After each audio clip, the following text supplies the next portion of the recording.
बिस्मिल्लाहिर्रहमानिर्रहीम अल्लाहुम्मा सल्ली अला मुहम्मद व आले मोहम्मद। मैं हूं ज़ुल्फ़िकार अली शाह और आप देख रहे हैं मरकज़ टीवी न्यूज़ चैनल। आज के इलेक्शन वीला के अंदर जिस मौजू पर बात होगी उसका शायद बराह रास्त तो आप समझें कि पाकिस्तान की सियासी सूरत हाल से कोई ताल्लुक़ ना हो, लेकिन जो मौजूदा सूरत हाल चल रही है सियासी और जो हालात चल रहे हैं उस के तनाज़र के अंदर अगर आप देखेंगे तो जिस मौजू पे मैं बात करना चाह रहा हूँ उसका बराह रास्त ताल्लुक़ जो है, बल्कि बहुत ज़्यादा ताल्लुक़ जो है वो मौजूदा सियासी सूरत हाल से है, और वो है कि जो सुप्रीम कोर्ट बार के इलेक्शन हुए हैं उनके ऊपर तो आज गुफ्तगू करनी है। ये इलेक्शन का ताल्लुक़ जिस तरह मैं कह रहा हूँ ना कि मौजूदा सूरत हाल से इस तरीके से बन जाता है कि 29 अक्टूबर को होने वाले सुप्रीम कोर्ट बार एसोसिएशन के इलेक्शन के अंदर आसमा जहांगीर ग्रुप जो है, जिसे इंडिपेंडेंट ग्रुप भी कहा जाता है, उसके जो मियाँ रऊफ़ अता साहब थे उन्होंने 1270 वोट लेकर वो कामयाब हुए, और उनके मुकाबले के अंदर हामिद खान ग्रुप के जो थे मुनीर काकड़ साहब वो 1155 वोट लेकर जो है वो शिकस्त खा गए। ठीक है जी। अच्छा, अब इसके अंदर जिस तरह मैंने कहा कि हामिद खान जो है वो बड़े मकसद जाने माने एक वकील भी हैं और तहरीक इंसाफ के उन सबको पता है कि वो रहनुमा भी हैं। तो इस हवाले से जब ये कहा जाता है कि जी हामिद खान ग्रुप को के जो उम्मीदवार हैं उन्हें शिकस्त हो गई, तो बराह रास्त आप समझे कि पाकिस्तान की सियासी सूरत हाल से इसका ताल्लुक जुड़ जाता है वैसे भी। लेकिन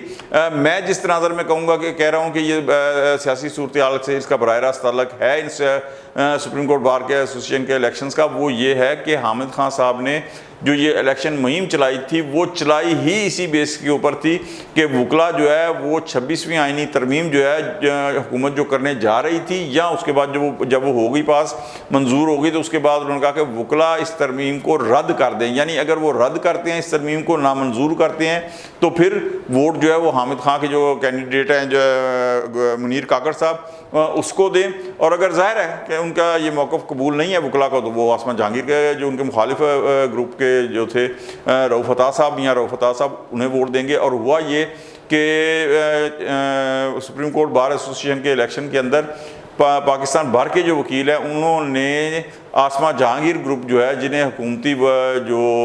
इत्तेहाद है उसकी भी तायीद हासिल थी, उन्हें वोट देकर कामयाब करवा कर एक तरह से 26वीं आइनी तरमीम के ऊपर जो है वो वकला की मोहर तस्दीक जो है वो सब्त कर दी। अच्छा, यहाँ पे अब एक दो चीज़ें और हैं कि जिस तरह ये इस इलेक्शन से पहले भी 26वीं आइनी तरमीम पास होने से पहले भी और उसके बाद भी जो है आपको पता है कि तहरीक इंसाफ जो है वो पूरे मुल्क के अंदर तहरीक चलाने की धमकियां दे रही थी, तड़ियां लगा रही थी हुकूमत को कि जनाब, और ख़ास तौर के ऊपर वकला तहरीक की जो थी ना वो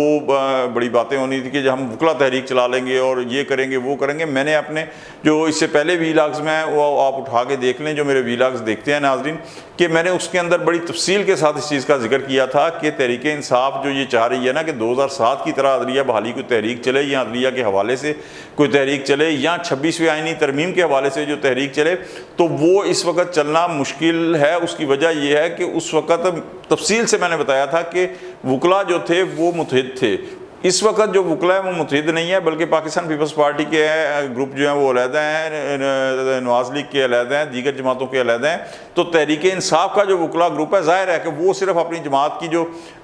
बात है उस हवाले से चाहेगा कि ये तरमीम के ख़िलाफ़ तहरीक चले। बाकी किसी जो सियासी जमातें हैं उनका ग्रुप जो है, और फिर जिस तरह मौलाना फजलुर रहमान है, मुत्तहिदा कौमी मूवमेंट है, उनका ANP है, उनका जो वकला है वो क्यों चाहेंगे? उनके जमातों ने तो सियासी जमातों ने तो इस तहरीक के हक़ में वोट दिया है पार्लियामेंट के अंदर, तो वो क्यों चाहेंगे कि जनाब इस तहरीक के हक़ के अंदर जो है वो वकला तहरीक का हिस्सा बने? जबकि 2007 के अंदर ये तमाम जमातों के जो वकला विंग थे, लायर विंग थे, वो सारे के सारे मुत्तहिद होकर जो थे परवेज़ मुशर्रफ के ख़िलाफ़ सड़कों के ऊपर निकले थे। एक और जो वजह थी वो ये थी कि उस वक्त अदलिया मुत्तहिद थी, जबकि इस वक्त अदलिया का ये हाल है कि काजी फाइज़ ईसा साहब का जो फुल कोर्ट रेफरेंस हुआ है अलविदाई, उसके अंदर जनाबे वाला 15 जजेस आए हैं, 5 जजेस नहीं आए उसके अंदर, जिसमें मंसूर अली शाह है, जैसे मुनीब अख्तर है और जैसे आशा मलक है, और 2 और जजेस जो हैं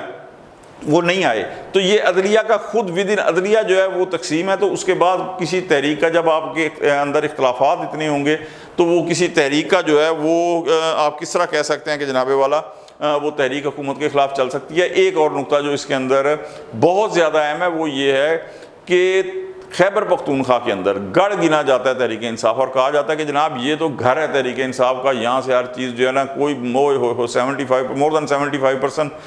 जो वहाँ पे सीटें हैं वो भी 2/3 से ज़्यादा तहरीक इंसाफ के पास हैं खैबर पख्तूनख्वा असम्बली की। لیکن ہوا کیا ہے؟ ہوا یہ ہے کہ خیبر پختونخوا کے اندر سے سپریم کورٹ بار ایسوسی ایشن کے جو الیکشن ہے وہ تحریک انصاف ہار گئی ہے. مثلا یہ ایک بہت زیادہ لمحہ فکری ہے تحریک انصاف کے لیے. اور صرف یہی نہیں بلکہ اس سے ایک ہفتہ پہلے جو 17 اضلاع کے اندر جو بلدیاتی الیکشن ہوئے ہیں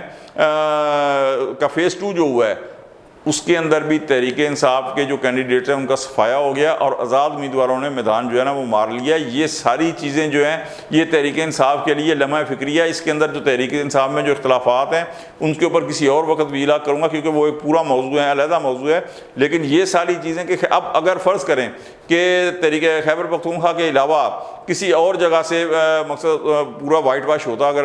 تحریک انصاف کا, اور وہاں تحریک انصاف کا یہ دعویٰ بھی ہوتا کہ جناب یہ ہمارا صوبہ ہے, تو وہاں پہ یقیناً تحریک انصاف جو ہے وہ کہتی ہے کہ جناب دھاندلی ہو گئی. لیکن یہاں پہ دھاندلی کے ظاہر ہے کہ اب وہاں پہ علی امین گنڈا پور صاحب جو ہیں وہ وزیر اعلیٰ ہیں, پوری مشینری جو ہے وہ تحریک انصاف کی ہے. تو وکلا برادری کے اوپر کیا کم پریشر پڑا ہوگا, کیا کم زور لگایا ہوگا تحریک انصاف نے کہ جناب آپ جو ہے. اور پھر ایک اور چیز پورے ملک کے اندر جو سب سے اہم ہے وہ یہ ہے کہ کسی سیاسی جماعت کی قیادت جو ہے وہ وکلا کی نہیں ہے. ان کی ظاہر ہے بلاول بھٹو کوئی وکیل نہیں ہے, وہ اپنی سیاسی جماعت ہے ان کی. شہباز شریف اپنی مقصد کوئی وہ بھی وکیل نہیں ہے, مریم نواز وکیل نہیں ہے. صرف اور صرف یہ تحریک انصاف ہے اس کے کہ جس کا چیئرمین جو ہے بیرسٹر گوہر علی خان وہ لائر, اس کے بعد سلمان اکرم راجہ وہ لائر, اس کے بعد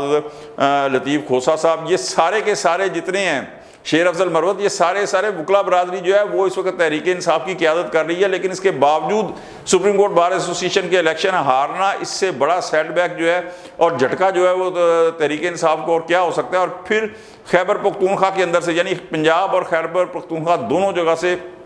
سپریم کورٹ بار کے الیکشن جو ہے تحریک انصاف ہاری ہے, جبکہ کراچی سے اور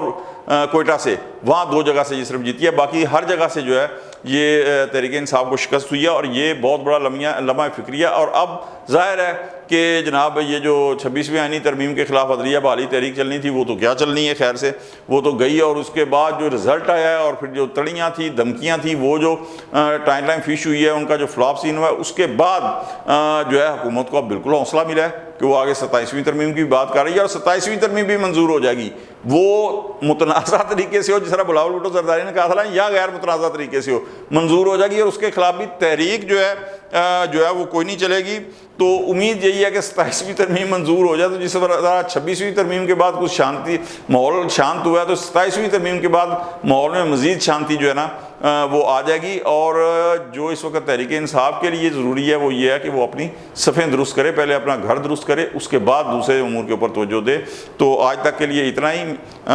اگر آپ کو ہمارا ویلاگ اچھا لگے تو اسے لائک کر دیں, دوستوں تک شیئر کر دیں, اور مرغلہ چینل کو سبسکرائب کر دیں, اور بیل آئیکن کا بٹن لازمی دبا دیں تاکہ آنے والی نئی ویڈیوز جو ہیں